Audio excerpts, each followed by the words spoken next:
안녕하세요. 엄마에게 평생 은혜를 입으며 자랐던 여자입니다. 낳아주고 키워주신 부모님 은혜에 비할 것이 또 어디 있을까요? 많은 사람이 그러하듯 혼자 힘들게 절 키워주신 저희 엄마 또한 제게 세상에서 가장 감사한 분입니다. 그런데 감히 저희 엄마를 이용해 자기 입속을 채우려 하는 인간이 있더군요. 창피하지만 그건 바로 제 남편이었던 사람이었어요. 결국엔 와장창 깨져버린 제 짧은 결혼 생활에 대한 이야기를 전 지금부터 사연으로 들려드리려고 합니다. 부디 끝까지 잘 들어주셨으면 좋겠어요. 저희 부모님은 제가 8살 때 이혼했습니다. 함께 살던 할머니, 할아버진 정말 끔찍한 사람들이었어요.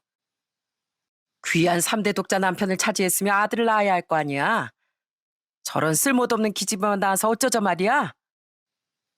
엄만 딸인 절 낳은 뒤 2번이나 유산하며 결국 아들을 낳지 못하셨습니다.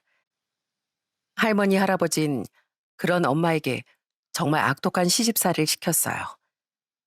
심할 땐 소직원까지 하면서요. 아빠 또한 자기 부모님 편에 서서 엄마를 몰아세웠습니다. 세 사람은 여자인 저 또한 쓸모없는 물건 취급하며 미워했어요. 그 어린애를 말이죠. 결국 엄만 저를 데리고 도망치듯 이혼을 선택하셨던 겁니다. 기가 막히게도 아빠라는 사람은 이혼하자마자 기다렸다는 듯 재혼을 하더라고요. 그런데 정말 천벌이라는 게 있던 걸까요? 아빠는 세처에게서 자식도 보기 전에 교통사고로 비명 행사를 하고 말았습니다. 엄마 이혼한 지 고작 2년 만이었죠. 그 뒤 재혼한 여자도 집을 나가버리며 할머니, 할아버진 평생 쓸쓸하게 살다 나중에 돌아가셨다고 하더라고요. 하지만 세 사람의 비극을 듣고 엄마 전 단 한 번도 눈물을 흘리지 않았습니다. 처음엔 힘들게 남의 집 파출부 일을 하고 식당 일도 하셨던 엄만 제가 12살 땐 노포 형식의 연탄불고기 가게를 차리며 저를 키워주셨답니다. 선진이 넌 엄마의 전부야.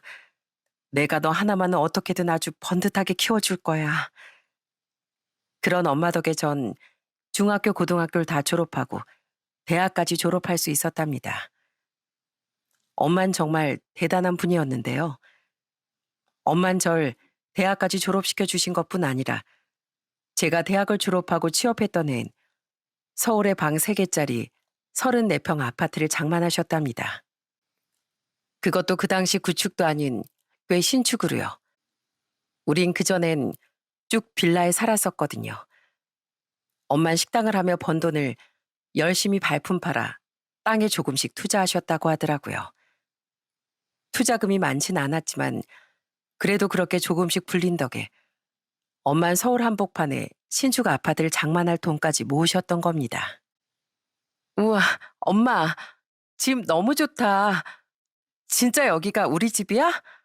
이거 꿈 아니야? 처음 가지게 된 아파트에 엄마도 저도 너무 좋아 폴짝폴짝 뛰었습니다. 엄마가 성견지명이 확실히 있으셨던 건지 그 아파트는 갈수록 값이 점점 오르기까지 했죠. 그 아파트에서 엄마와 행복한 시간을 보내다 전 30대 초반에 결혼을 했습니다. 남편은 평범한 회사원이었는데 절 정말 많이 좋아해 줬어요. 아빠라는 사람으로 인해 남자는 날 아껴주는 사람이 최고라고 생각했던 전 자연스레 남편과의 미래를 그리게 됐죠. 또한 남편과 제겐 공통점이 하나 있었는데요. 그건 바로 시댁 또한 이혼 가정이었다는 겁니다. 제가 결혼하기 5년 전 시부모님은 이혼을 했다고 하더라고요.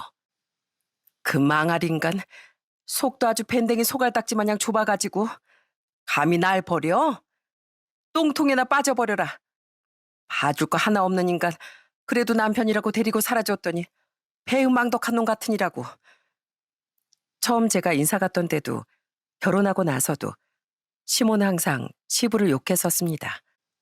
그렇게 하도 험담을 하기에 저도 처음엔 시부가 바람이라도 피워 이혼하신 줄 알았어요. 그런데 알고 봤더니 시모가 바람을 피워서 이혼당한 거라고 하더라고요. 시모는 시부가 자신을 용서해주지 않은 일로 앙심을 품었던 거죠. 아무리 남편 어머니라고 해도 그런 시모를 이해하는 건 힘들더군요. 또한 시모는 시부뿐 아니라 평소 남욕도 그렇게 하셨습니다. 처음 보는 사람이고 알던 사람이고 할 것 없이 시모는 항상 남을 헐뜯더라고요. 듣는 입장에서 정말 괴로웠죠. 또 시모는 기본적으로 말투도 엄청 비꼬는 듯 들렸습니다. 아유, 진짜. 여기 새우가 왜 이렇게 퍽퍽하니? 물도 좀 더 차게 내주지. 아주 마음에 드는 게 하나도 없네. 먹을 것도 하나도 없고. 아유, 헛배만 불렀네. 시모는 칭찬하는 법이라고 나의 방법을 모르는 사람 같더라고요. 사람이 잘해주면 꼭 트집거리를 잡아 투덜거리고 자기가 제일 맛있게 먹었으면서도 그 끝엔 항상 흠잡을 거리를 찾아내더라고요.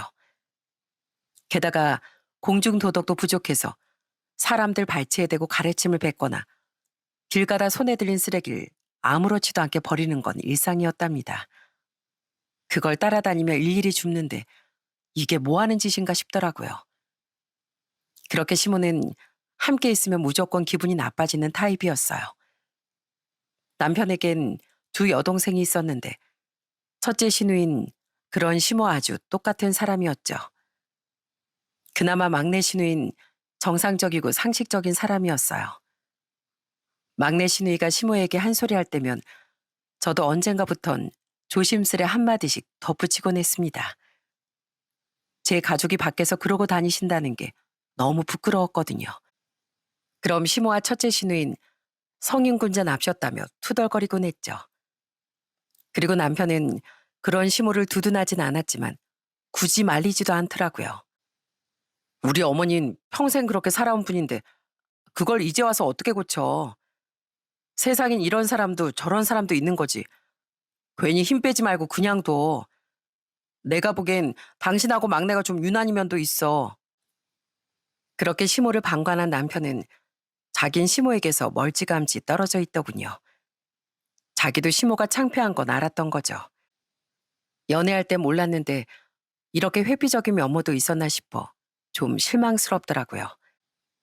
반면 시부께선 막내 시누이처럼 정말 좋은 분이었습니다. 전 결혼 전부터 남편과 함께 시부를 따로 찾아뵀었는데요. 시부는 어디서든 매너도 좋으시고 제게도 정말 잘해주셨답니다. 시모가 바람을 피워 이혼했는데도 자식들에게 시모 욕을 마구잡이로 하지도 않으셨고요. 다만 가끔 저와 남편에게 시모를 조심하라고는 일러주시더군요. 절대 네 시어머니랑 돈거래하지 말고 남의 것도 내고 내 건 당연히 내 거라고 생각하는 사람이니까 늘 조심해야 한다. 하나를 주면 고마워하지 않고 오히려 왜 열을 안 줬냐고 불만 가질 사람이야. 경연이 너도 네 엄마 잘 알지 않니? 그런 시부의 말씀을 들으면 남편은 씁쓸한 표정을 지으며 어머니가 그렇게 막 나쁘신 분만은 아니에요 라고 말하곤 했습니다. 그래도 어머니니 남편은 한쪽 편만 들기 싫었던 것 같더라고요. 신혼 초엔 시부가 왜 그렇게 말씀하시는지 몰랐습니다. 시모를 잘 몰랐으니까요. 그런데 시모를 겪어보니 시모는 정말 뭘 해드려도 더 바라기만 하시더라고요. 그래도 남편 부모님이니 자식으로서 도린 다 하려고 노력했지만 시모에게 마음이 안 가는 건 어쩔 수가 없었네요. 게다가 시모는 돈 또한 펑펑 쓰시던 분이었어요. 자식들 만날 땐 절대 돈을 안 내시는데 자기 자신을 위해서라면 아낌없이 쓰시더라고요. 시모는 일주일에 적어도 쇼핑을 한 번씩은 하시는 것 같고 당시 만나던 남자분과 데이트만 나가면 한우에 고급 횟집에 비싼 식당만 골라 다니셨죠. 그걸 또 우리에게 그렇게 자랑하셨기에 모를래야 모를 수도 없었고요. 그렇다고 시모가 돈이 많았느냐? 그것도 아니었습니다. 제가 결혼할 당시 시모는 방 2칸짜리 월세집에 살고 계셨습니다. 시모는 남의 청가상에서 일손을 거들며 월세 내고 생계를 꾸려가고 계셨죠. 그래서 전 시모가 이혼할 때 시부가 위자료도 많이 주고 재산 분할도 많이 못 받으셨나 싶었는데요. 남편이 제게 시모가 월세에 살고 있는 황당한 이유를 말해주더라고요. 우리 어머니 실은 그때 바람 피웠던 상가남 아저씨한테 재산 분할로 받은 돈 다 퍼주셨어. 어머니 때문에 아버지한테 위자료 주고 개망신 당한 게 짜증났는지 그 남자가 어머니한테 헤어지자고 한 모양이야. 그때 어머니가 엄청 매달렸었나 봐. 그 아저씨가 좀 잘생겼었거든. 헤어지기 싫어서 해달라는 거 다 해주고 다 퍼주고 했는데 결국 어머니가 집도 절도 얻게 되니까 어머니를 버리고 도망치더라. 나쁜 자식. 제가 결혼했을 당시 시모가 만나고 있던 남잔 예전 상간남이 아닌 또 다른 남자였던 겁니다. 남편은 시모가 오죽 외로웠으면 그랬겠나 하고 어느 정도 이해하려고 노력했다고 해요. 실제로 시부모님은 이혼 전에도 사이가 굉장히 안 좋았다고 하더라고요. 점잖으신 시부는 시모가 하는 행동 하나하나가 버거웠고 시모는 자신에게 매번 잔소리하고 화내던 시부가 싫었던 거죠. 그러다 자식들이 다 성인이 된 후 시모가 바람까지 피운 일을 계기로 시부는 뒤도 안 돌아보고 이혼해 버리신 겁니다. 전 어쩔 수 없이 시부의 마음이 더 이해가 됐지만 다 지난 일이고 자식인 남편이 시모를 이해한다니 저도 더 말을 보태진 않았습니다. 첫째 시누인 자기 아버지가 너무 매정했다며 시모 편에 딱 붙었고 막내 시누인 시모를 싫어하면서도 그나마 자식돌인 하면서 지내고 있었어요. 남편은 그런 두 사람의 딱 가운데였던 거죠. 시모는 자기 일하고 데이트하는 것만도 바빠 자식들에게 큰 관심은 없던 분이었습니다. 그래서 전 시모를 좋아할 수는 없었어도 큰 불편 없이 지낼 수 있을 줄 알았습니다.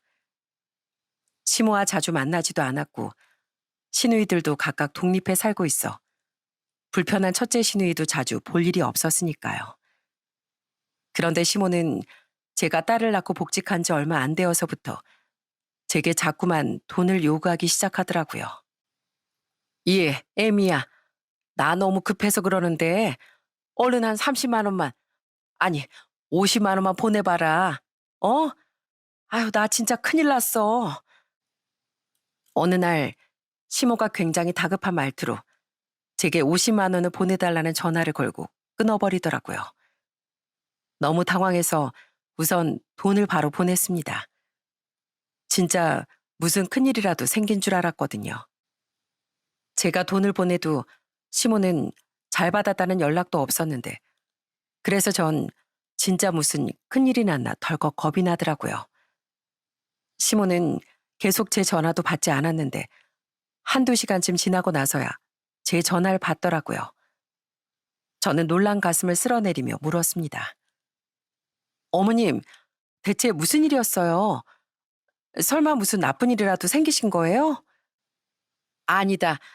그런 건 아니고 너한테 말하긴 좀 그런데 너무 다급한 일이 있었어. 내가 그건 나중에 꼭 갚아주마. 돈 잘 썼다. 아까와 달리 다급한 말투도 아니었고 아주 나긋나긋한 목소리더군요. 결국 시모는 이유도 말해주지 않았고 나중에 제게 돈도 갚지 않았어요. 남편에게 말했더니 남편도 어리둥절해하며 이러더라고요. 어머니가 진짜 무슨 급한 일이 있으셨나? 바로 전화해서 여쭤봤는데 내가 물어도 말을 안 해주시네. 그렇게 그땐 큰 돈도 아니고 진짜 무슨 사정이 있으셨겠거니 생각하며 우선 넘어갔습니다. 그런데 시모는 그 뒤도 제게 급하다며 70만 원을 보내달라고 연락했어요. 그땐 또 하필 제가 중요한 회의에 들어가기 직전이라 너무 정신이 없어 우선 돈을 또 보내드렸죠. 시모는 그 뒤에도 입을 싹 닫고 이유도 말해주지 않았어요. 남편도 이상하다며 시모에게 캐물었지만 시모는 전혀 대답할 생각이 없더라고요. 그런 시모는 얼마 뒤도 제게 전화를 걸어 전처럼 다급하게 100만 원만 보내달라고 말했습니다. 전 너무 이상하다 싶어 이번엔 돈을 보내지 않고 물었어요.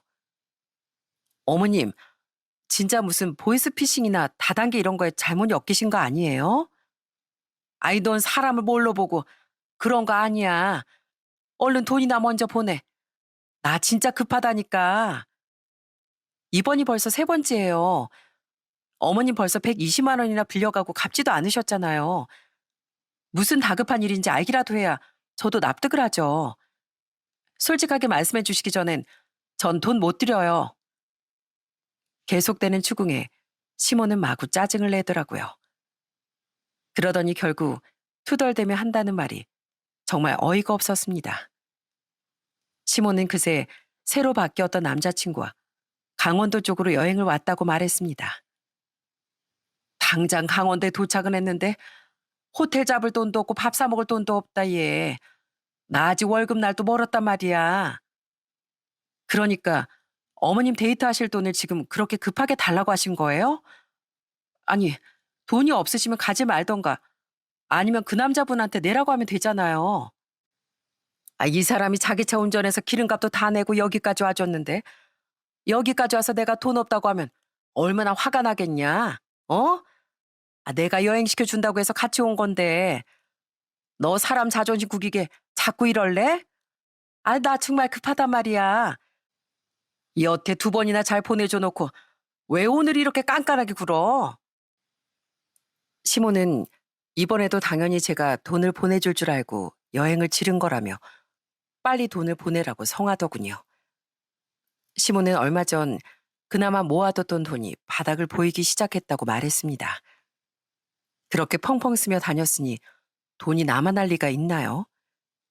그 와중에 막내 시누이도 얌체 같던 첫째 시누이도 절대 돈을 빌려주지 않을 것 같아 착한 남편과 제게 기대려고 했다고 하더라고요.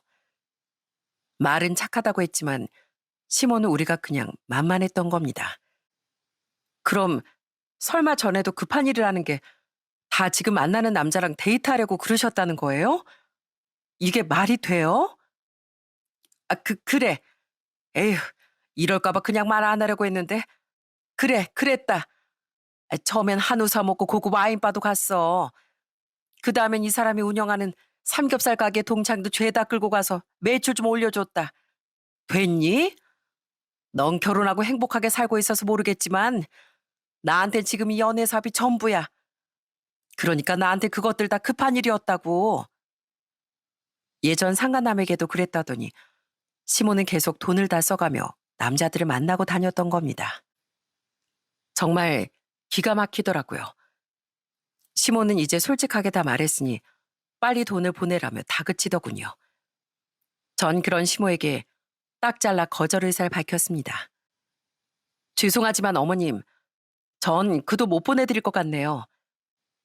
저랑 남편 둘 다 평범한 직장인이고 집 대출금에 적금까지 넣고 있는데 갑자기 그런 큰돈 나가면 힘들어져요. 진짜 급하신 일이면 제가 얼마든지 보내드렸겠지만 그것도 아니잖아요.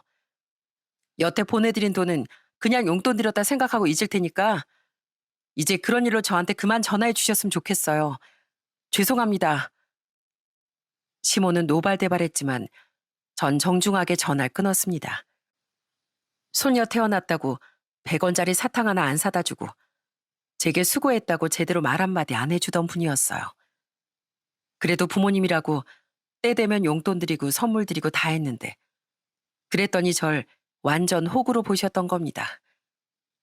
너무 기가 막혀 남편에게 말하니 남편도 어이가 없었는지 헛웃음을 짓더군요. 그리고는 제 앞에서 시모에게 전화를 걸어 화를 냈습니다. 그런데 그 일로 시모는 제게 앙심을 품었더군요. 전엔 그래도 어느 정도 잘 지냈었는데 시모는 제가 시댁에 가기만 하면 그렇게 시집살이를 시키려고 하더라고요. 제가 음식이라도 하면 하나하나 다 트집을 잡기도 하면서요. 남편과 막내 시누인 그런 시모를 말렸는데 당시 시집을 갔던 첫째 시누인 얄미운 표정으로 이렇게 말하곤 했어요. 그러게 그냥 엄마 데이트 비용 좀 내주지 그랬어요. 아빠한테 이혼까지 당한 마당에 우리 엄마 낙이 또 뭐가 있다고. 새언니도 좀 치사하네요. 그럼 아가씨가 그 돈 드리지 그랬어요? 딸하고 아들이 같아요? 엄만 전부터 오빠 더 예뻐했어요. 그럼 효도도 오빠가 더 많이 해야죠. 자긴 하기 싫은 거 남한테만 떠밀지 마세요, 아가씨. 그런 첫째 시누의 입을 다물게 하는 건 어렵지 않았지만 갈수록 시모 때문에 너무 골치가 아프더라고요. 시모는 시집살이뿐만 아니라 갈수록 제게 대놓고 돈을 요구하더군요. 돈 아까워서 내 데이트 비용 따위 못 내주겠다 그거지? 그럼 내 생활비라도 좀 도와줘라. 내가 경연이 엄마고 네 시애미인데 시애미한테 효도하는 건 당연한 도리 아니냐? 나 월세 내고 데이트하고 하느라 생활비 부족하니까 앞으로 다달이 생활비 70씩 내놔. 이것도 내가 그래도 우리 소녀 생각해서 많이 깎아준 거야. 안 그럼 월세 사는 시애미 본체도 안 하는 천하의 나쁜 년이라고 아주 동네방네 떠들고 다닐 거야.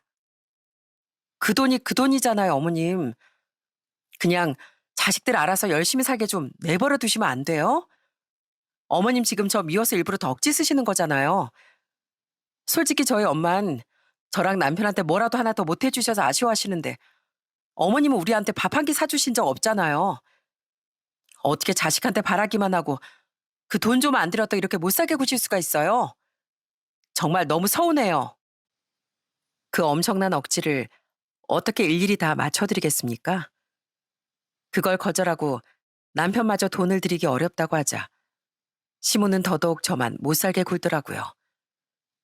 아들 빼앗아간 나쁜 며느리라며 계속 엄한 트집을 잡았죠.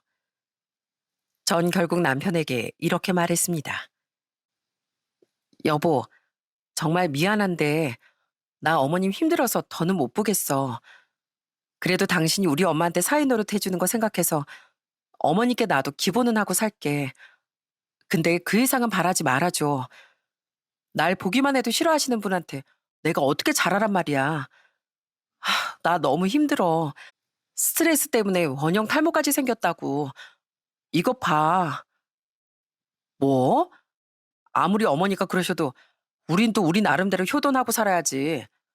그래도 나 낳고 키워주신 어머니인데 내가 여태 당신 편 많이 들어줬잖아. 그럼 당신이 고마워서라도 우리 어머니한테 더 잘할 줄 알았는데. 솔직히 자꾸 우리 어머니하고 계속 대립하는 거 점점 서운해지던 참이었어. 근데 이젠 아예 기보만 하고 살겠다고? 그럼 앞으로 당신은 장모님만 챙기면서 산다는 소리야? 그런데 그동안은 제 편을 들어주던 남편은 제 말을 엄청 서운해 하더라고요. 전 그동안 남편이 제 노력을 알아준다고 생각했습니다. 그래서 어떻게든 시모를 버텨보려다 포기했던 건데 오히려 제게 서운하다니 제가 더 서운하더라고요. 당신은 내가 스트레스 받는 건 보이지도 않아? 나 우리 엄마가 시집살이 당하는 거 보고 커서 시집살이라면 생각만 해도 몸서리가 쳐지는 사람이야. 그래도 지금 최선을 다하고 있는 건데 어머님 내가 싫다잖아. 며느리가 무슨 죄인이야? 그렇게 나 싫다고 야단인 분한테 무조건 납작 엎드리게? 잘못한 건 당신 어머니고 난 어떻게든 그걸 참아들이다 더는 못하겠다는 건데 그걸 나한테 여태 서운해하고 있었다고? 나야말로 너무 서운해. 그래도 난 여태 당신 생각해서 어떻게든 어머님이랑 잘 지내보려고 했던 건데 어쨌든 이젠 안 그러겠다는 거잖아. 당신은 다른 여자들이랑 다를 줄 알았는데 결국 시어머니는 남이다 이거지? 알겠어. 그럼 앞으로 각자 집은 각자 챙겨. 나도 앞으로 장모님 안 챙길 거야. 제게 저런 치사한 말을 내뱉은 남편은 아주 단단히 삐진 것 같더라고요. 이후 남편은 정말 친정에도 잘 안 가기 시작했습니다.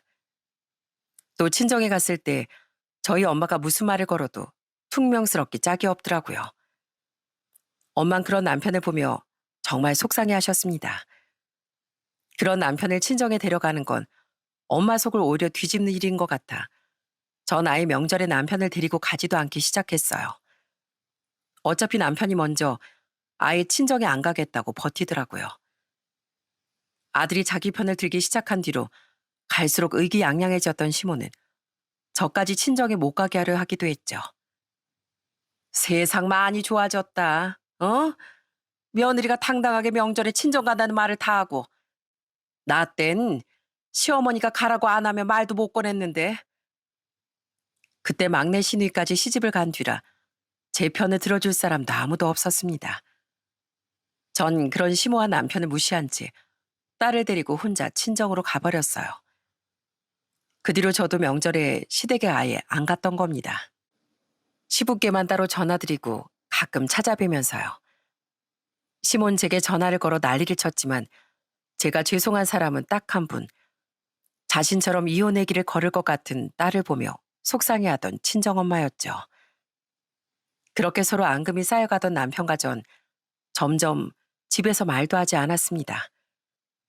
가끔 남편은 술에 취해 들어오면 제게 시비만 한 번씩 걸곤 했어요. 당신 같은 나쁜 며느리가 세상에 어디 있냐?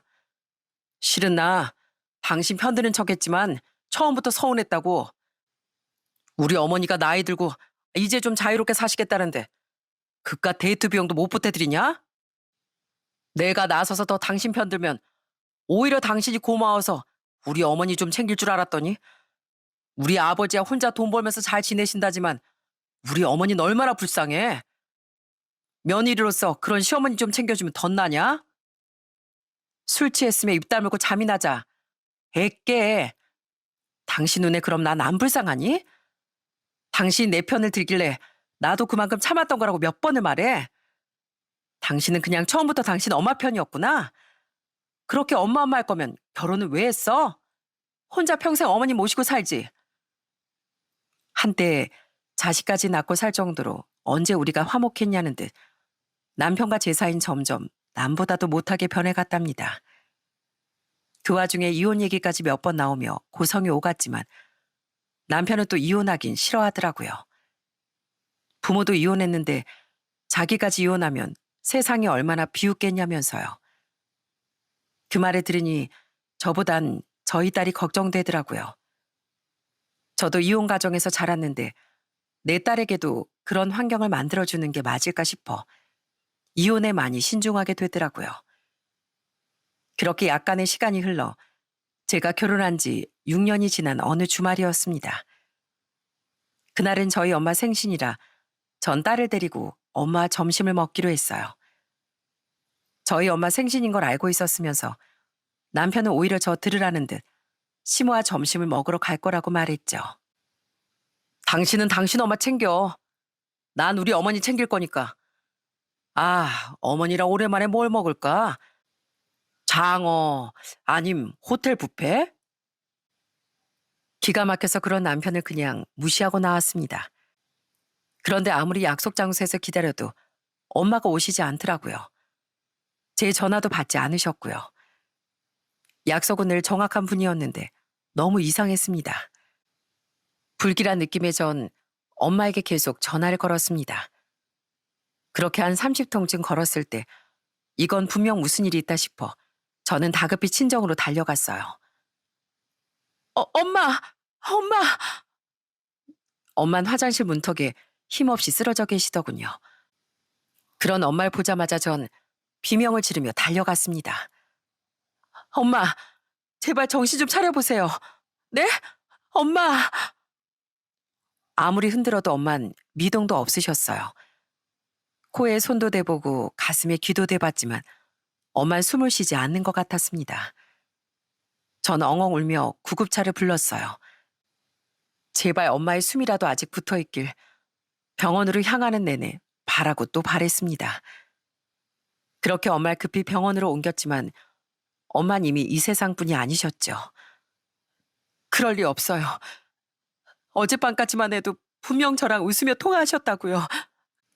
제발 저희 엄마 좀 살려주세요. 네? 저 엄마 없으면 못 살아요. 아무리 의사 선생님을 붙잡고 애원해도 돌아오는 건 죄송하다는 말뿐이더군요. 원인은 급성 뇌출혈로 추정된다고 했습니다.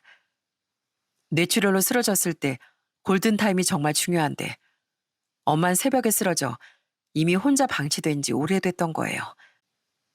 그렇게 엄만 63살에 너무 젊디 젊은 나이에 갑작스레 제 곁을 떠나셨습니다. 여보, 이게 어떻게 된 거야? 장모님이 왜? 제 연락을 받고 그래도 남편은 부랴부랴 달려왔더군요. 자기도 저희 엄마에게 죄송했는지 아니면 그래도 정이 많이 남았었는지 남편은 이미 차려지기 시작한 빈소에 도착하자마자 오열을 하더라고요. 분명 남편과 함께 있었을 텐데 시모는 함께 오지 않았죠. 오히려 시부와 막내 시누이 내외가 가장 먼저 달려와 절 위로해 줬습니다. 시모는 다음날 오후가 되어서야 첫째 시누이와 함께 도착했더라고요. 첫째 시매분 바쁘다며 오지도 않았고요. 그런 두 사람은 조의를 표하는 척만 하더니 도착해서부터 밤 늦게까지 쉬지 않고 술을 퍼마시더군요. 육개장이며 전을 계속 가져다 먹으면서요. 게다가 술에 취해선 크게 수다를 떨며 소란까지 피웠습니다. 조문객들이 다들 눈살을 찌푸릴 정도로 시모는 연신 부하하 웃기까지 하더라고요. 야, 역시 육개장은 장례식장 육개장이야. 엄마 가시는 길 소란스럽게 만들고 싶지 않아 저는 부글부글 끓는 속을 애써 가라앉히며 참았습니다.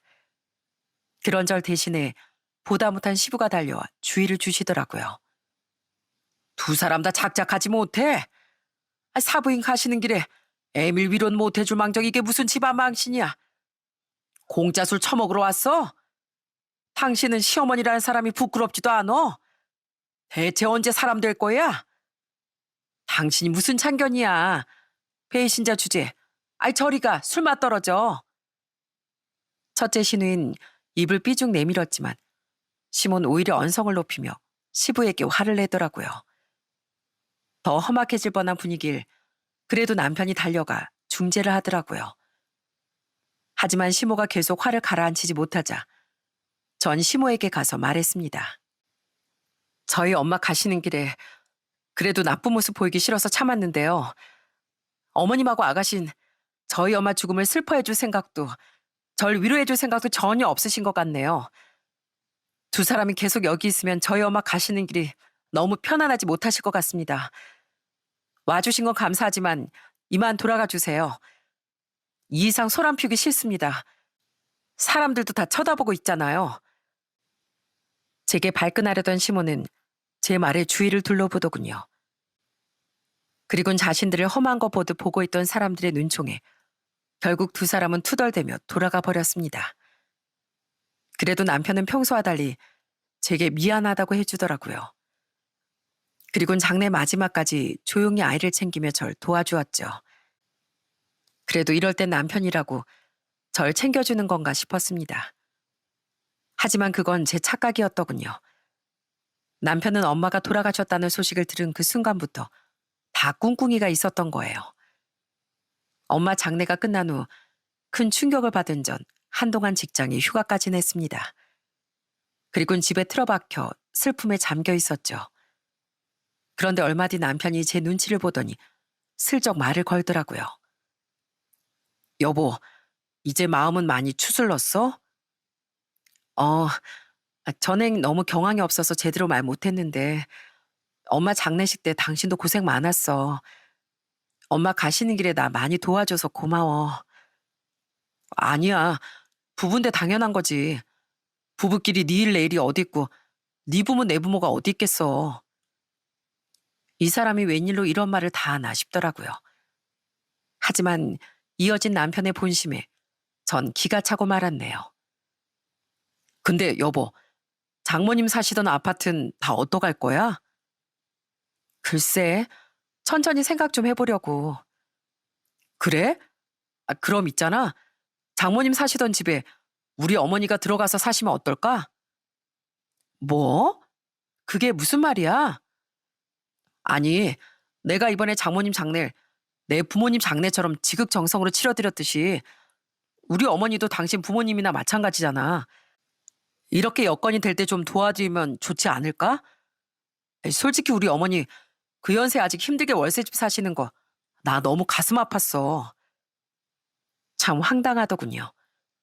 그러니까 남편은 엄마가 사시던 그 아파트를 넘보고 있었던 겁니다. 전 기가 막혀서 화를 냈어요. 그 집, 우리 엄마가 정말 힘들게 돈 벌고 모아서 사신 집이야.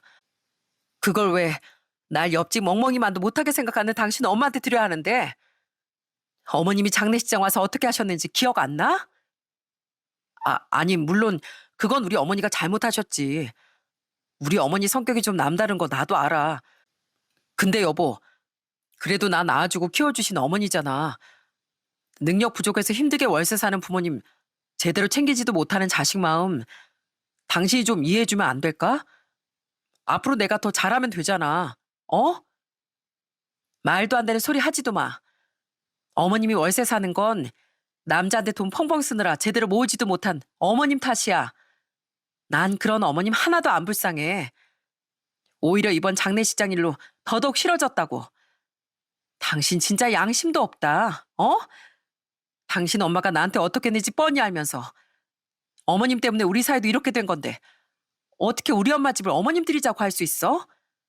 절대 꿈도 꾸지 마.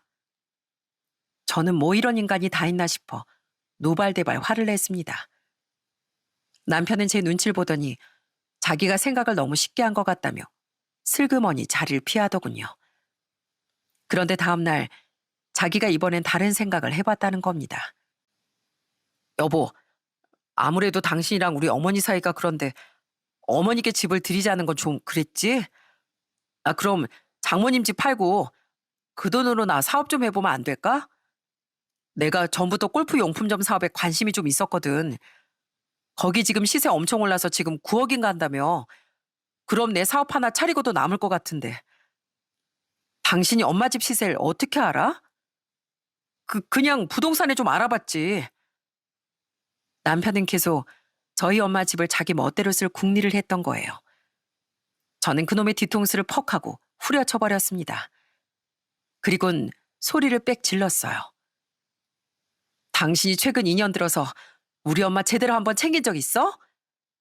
당신도 당신 엄마도 나한테 다 똑같아. 어디 감히 우리 엄마 유산에 침을 흘려? 아, 당신 이래서 그동안 나한테 갑자기 잘하는 척하고 부부는 하나니 그딴 소리 한 거구나.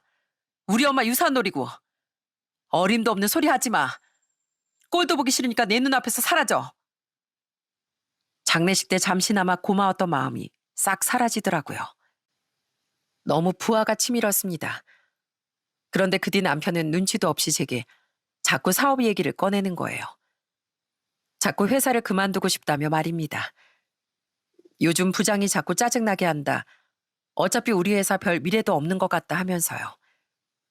결국 전 짜증나서 마음대로 하라고 소리를 빽 질렀습니다. 회사를 그만두든 말든 마음대로 해. 그런데 남편은 마음대로 하라는 제 말을 제가 사업 자금을 대준다는 뜻으로 알아서 해석했나 보더군요. 다음날 남편은 부장에게 속 시원히 욕짓거리까지 해준 뒤 사표를 던지고 왔다고 말했습니다. 그리곤 자기 이제 자유라며 며칠을 술을 퍼마시더니 제게 어이없는 말을 묻더라고요. 여보, 나 아파트 팔릴 때까지만 쉬고 바로 사업 시작하려고 하는데 아파트 언제 처분할 거야? 나 사업 구상도 다 해놨고 엄청 괜찮은 자리가 났길래 저쪽 동네 상가 공실도 하나 계약해놨어. 뭐? 내가 회사 그만두든 말든 마음대로 하라고 했지. 언제 사업 자금 대준다고 했어? 뭐? 아니 여보, 그런 말을 확실히 했어야지. 난 당연히 당신이 사업 자금 대준다는 걸로 알았단 말이야. 난 처음부터 그럴 생각 없다고 했는데 혼자 김치국 마신 당신 잘못이지. 이미 상가 계약금까지 걸고 왔다던 남편은 크게 당황하며 땀을 뻘뻘 흘리기 시작했습니다. 남편은 어떻게든 절 설득하려고 애를 썼어요. 여보, 나 진짜 사업하면 잘할 자신 있어. 어차피 그 집 처분하긴 해야 하잖아. 당신 이거 다 우리 유나 위한 일이다. 어? 내가 사업 잘 되면 당연히 당신하고 우리 유나도 호강하면서 살 거 아니야. 난 그렇게 내 사업 투자하고 남은 돈은 우리 어머니 작은 전셋집이나 빌라 하나 사드리면 좋겠다. 그럼 딱 깔끔하겠다. 이렇게 혼자 다 구상해뒀었단 말이야. 정신 나갔니? 왜 우리 엄마 유산을 당신 멋대로 계획해? 너무 그렇게 화만 내지 말고 잘 생각해봐. 당신 우리 어머니랑 처음에 돈 때문에 사이 틀어진 거잖아. 어머니께 집 얻어들이면 최소한 어머니 월세 걱정도 사라지고 내가 돈 잘 벌면 알아서 어머니 챙길 테니까 돈 요구하시는 일도 없을 거 아니야. 그리고 장모님 가게 있잖아. 그거 그냥 우리 어머니 드리는 거 어떨까? 거기 장사도 안 되는 거 아니잖아. 단골도 많고. 딱 그것까지 우리 어머니가 인수하게 해주면 아마 우리 어머니 평생 당신 얻고 사실걸? 이거 당신한테도 완전 남는 장사야. 당신 우리 어머니 때문에 엄청 스트레스 받아 했잖아. 으! 하도 쉰소리를 해대기에 전 제가 마시고 있던 유자차를 바로 그놈 얼굴에 확 끼얹어 버렸습니다. 남편은 외마디 비명을 지르며 뜨겁다고 난리를 치더라고요. 저는 그런 그놈에게 말했죠. 그거 이미 다 식은 거거든? 그 정도로 화상 안 입어 이 버러지 같은 인간아. 야, 너 뭔가 단단히 착각하고 있는 모양인데 난 우리 엄마 유산 너나 너희 가족한테 줄 생각 요만큼도 없어. 감히 어디 우리 엄마 유산을 가로채려고 들어? 아니 내가 장모님 재산을 가로채겠다는 게 아니라 가족이니까 나누자는 거지. 내가 뭔 나 혼자 잘 먹고 잘 살자고 사업한다고 하겠어? 그리고 우리 어머니 일도 그래. 어차피 나중에 우리 어머니 건강 잃고 돈도 없어지면 우리가 다 부양해야 하는데 이건 우리를 위한 일이기도 하다니까. 장모님도 같은 부모님으로서 내심 우리 어머니 안쓰러워하셨을걸? 그러니까 우리 어머니 도와드리면 장모님도 분명 착한 일 했다고 좋아하실 거야. 우리 엄마가? 어이가 없어서 정말. 우리 엄만 오히려 내가 이혼한다고 하면 쌍수 들고 환영하실 거야. 난 여태까지 우리 딸은 아빠 없는 애로 키우면 안 되지 않을까. 내가 너무 성급한 건 아닌가 신중하게 생각하느라 여태 널 데리고 살았던 거야. 근데 내가 신중할 필요가 없었네. 너 같은 건 바로 종량제 봉투에 담아서 지구 반대편으로 버려버렸어야 했다고. 뭐? 그게 무슨... 못 알아들어? 야, 이거나 먹고 떨어져. 전 방으로 들어가 화장대 서랍에서 이혼서를 꺼내왔습니다. 그리고는 바로 남편 얼굴에 던져버렸어요. 그걸 맞고 뻥쪄있던 남편의 우스운 표정은 아직도 잊혀지지가 않네요. 실은 전 남편이 시모에게 집을 주자는 말을 했을 때부터 그동안 계속 고민해왔던 이혼 문제를 확실히 마무리 짓기로 결심했습니다. 그때 미리 이혼 서류도 써뒀던 거죠. 난 너 같은 한심한 인간이랑은 도저히 못 살겠어. 그러니까 거기 사인하고 연락해. 알았어? 넌 이제 내 인생에서 아웃이야. 남편은 술 처먹고 다니느라 몰랐겠지만 전 조금씩 짐을 싸서 비어있던 친정집으로 옮기고 있었어요. 이미 이혼에 대한 마음을 굳혔으니까요. 그래서 남은 짐도 많이 없던 전 홀가분하게 아이를 데리고 친정으로 와버렸습니다. 절 붙잡으려던 남편은 바닥에 있던 유자 조각을 밟고 미끄덩하고 넘어지고 말았고요. 이후 남편은 친정집으로 찾아와 미안하다며 울고불고 난리를 치더라고요. 하지만 전 그런 남편을 절대 받아주지 않고 문도 열어주지 않았습니다. 그랬더니 이번엔 시모가 집 앞까지 찾아와 대뜸 제 뺨을 날려버리지 않겠어요? 못된 거 같으니라고. 야, 네가 뭔데 우리 아들을 차? 너도 네 시부처럼 똑같이 의리 없는 인간이야. 알어? 가족인데 그 네 엄마 유산 좀 나눴으면 어때서? 그거 가지고 이혼한 애 만에 난리를 쳐? 너 분명 천벌 받을 거야. 알어? 내가 너 평생 저주할 거야. 제가 얼마 전에 애아빠 뒤통수를 제대로 가격해서 이건 그거랑 그냥 퉁칠게요. 근데 그동안 어머님한테 당한 건 너무 억울해서 그냥은 못 넘어가겠네요. 오늘 저 찾아 이러신 일 제가 후회하게 해드릴 거예요. 그리고 어머님, 제발 자기 인생 좀 돌아보세요. 제가 보기에 제일 한심하고 의리없고 못돼 먹은 사람이 바로 어머님인데 왜 항상 다른 사람만 욕하는지 도통 모르겠거든요. 2번 다시 안 볼 사이니 마지막으로 소신 발언하는 겁니다. 그럼 앞으로 또 보지 말길 바라겠습니다. 가세요. 전 마지막이라는 마음으로 그냥 속에 있던 말을 속 시원히 해버렸습니다. 그 뒤로 제가 뭘 했는지 아시나요? 전 다음날 시모가 일하던 청가상에 찾아갔어요. 네가 왜 여길... 제가 후회하게 해드리겠다고 했잖아요.